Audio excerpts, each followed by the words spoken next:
சித்தர் மரபின் தொடர்ச்சி தான் உங்கள் ஆன்மீக பயணமா? நான் படிப்பில்லாதவன். எனக்கு அவரெல்லாம் என்ன சொன்னாங்களோ தெரியல. எனக்கு இவ்வளோதான் தெரியும். என் உள்ளத்தில் எது உண்மையோ அது எல்லாருக்கும் உண்மைன்னு எனக்கு தெரியும். அவ்வளோதான் என் செயல். அவர் அதான் சொன்னாங்க, நான் நினைக்கிறேன். நான் படித்தது இல்லை, நான் பார்த்தது இல்லை. யாரே ஒருத்தர் உள்ளே புரிஞ்சுக்காமல் எதே பேசியிருந்தாலும் அதில் எனக்கு விருப்பமும் இல்லை. என்னத்துக்குன்னா அதெல்லாம் ஏதோ ஒரு காலத்தில் சரியாக இருக்கும், அதுக்கப்புறம் சரியாக இருக்காது. நம்ம சூழ்நிலை, சமூக சூழ்நிலை, தேசத்து சூழ்நிலை, நம்ம உடல் சூழ்நிலை கூட மாற்றம் நடந்தே இருக்குது. உள்ளத்து சூழ்நிலை மட்டும்தான் ஒரே விதமாக இருக்குது.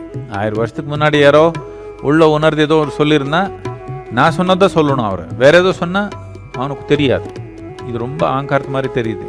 இது அகங்காரத்தினால சொல்லலை, நான் தெளிவுனால சொல்கிறேன். உள்ள உணர்ந்து யாரே பேசியிருந்தாலும் இதுதான் பேசுவான், வேற என்ன பேசுவான். அந்த டைமில் சமூகத்துக்கு எப்படி புரியுமோ அந்த மாதிரி பாஷையில், அந்த மாதிரி மொழியில், அந்த மாதிரி ஒரு விதத்தில் சொல்லியிருக்கலாம். ஆனால் வேற ஒன்றும் சொல்ல முடியாது. வேற ஏதோ சொன்னால் அவனுக்கு தெரியாது, அவ்வளோதான்.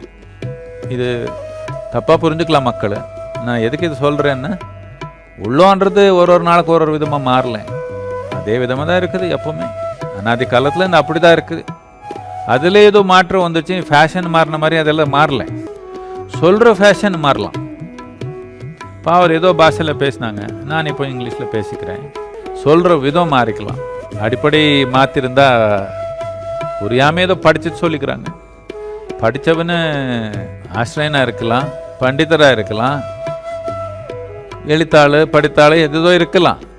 ஆனால் உள்ள உணர்ந்தவனு படித்து புரிஞ்சுக்கிறது இல்லை. இது உள்நோக்கி போயிருந்ததான், உள்நோக்கி உணர்ந்து இருந்ததான்.